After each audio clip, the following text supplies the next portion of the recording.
What is love?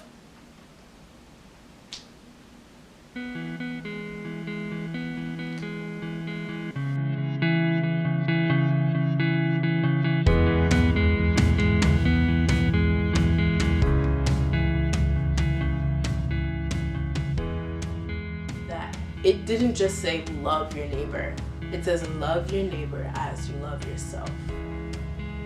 And yeah, that got me thinking, how about if I don't love myself?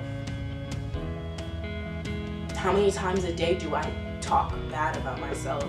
How many times a day do I doubt the path that I'm going and, say, hey, so-and-so is doing so much better than me in this area in their lives and in this area in lives, and I'm just stuck here, and so-and-so is job looks like this and mine's look like this. So-and-so's relationship looks like this and I'm out here living single. So-and-so's ministry is growing and mine is stagnant. So-and-so, like, I attribute all these negative things to my journey. And I beat myself up for it.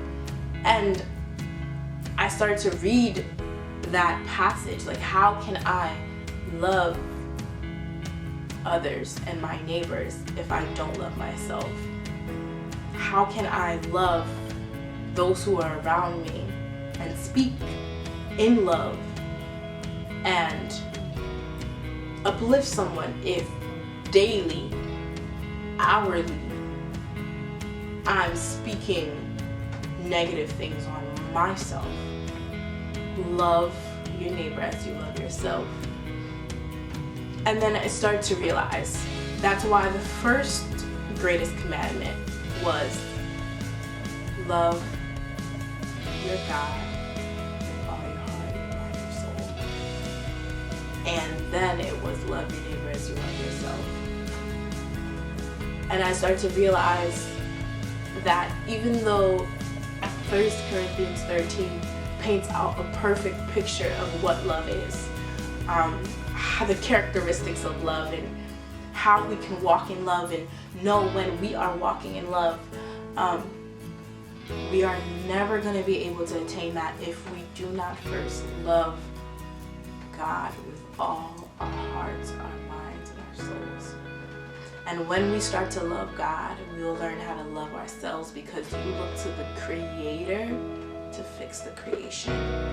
You look to the Creator He is the great potter. He is able to mold us into the very vessel that He wants us to be. So if we're struggling with how we see ourselves and how we love ourselves, He is able, He knows us. He formed each and every cell in our body. He knows every cell and every tissue and how they come together to form this organism, to form this body. So if we struggle in love, we go to love Himself to teach us how to love ourselves. And then that's when we can love others. And then that's when we can give others patient love. We can give love that's not angry, that's not boastful, that doesn't remember wrongs.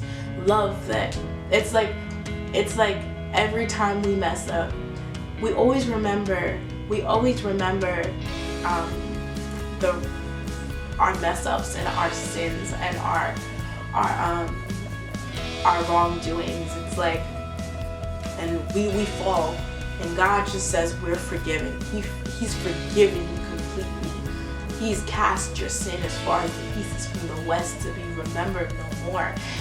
But we remember that time we did that thing, so we can't lift our hands up in worship because we don't feel worthy. But love does not remember past wrongs, and God doesn't say, hey, you did this last year on Tuesday, April 5th, and now, you know what, I don't want you to praise me because, I'm not going to receive that praise. He says, come. He says, I still love you even when you mess up. And that's the love that once we get to learn and get acquainted with that love, we can pour that love onto our brothers and our sisters when they mess up and when they treat us wrong and when they neglect us, instead of saying, you know what, I don't like you. You know what, you did this, that, and the third on October 4th, 2017. And because of that, you're hungry, you're going to stay hungry. Because of that, you're crying, I'm going to leave you alone. No, he says, despite that, despite what you've done, my arms are wide open. Despite what you've done, I'm going to treat you not the way you treat me, not the way you treated me, but the way I would want to be treated, the way I would want to be loved in this moment. You know, so love is so hard to tackle, and love is so hard to wrap your head around when you're using so much logic. But when you abandon yourself completely and just say, I'm going to seek God with all my heart, my mind, my body, and my soul, the love comes easy. Because love is not something to be worked on. It's just a decision. Hey, it's a decision to receive God's love and say, hey, I receive and accept this love that is freely given to me, because God decided to send his only begotten Son to die for me. And what greater love is there than to lay your life down for a brother or a sister? Peace out, y'all. Stay tuned for the next video. Patience. Pain. I need to work on my scales.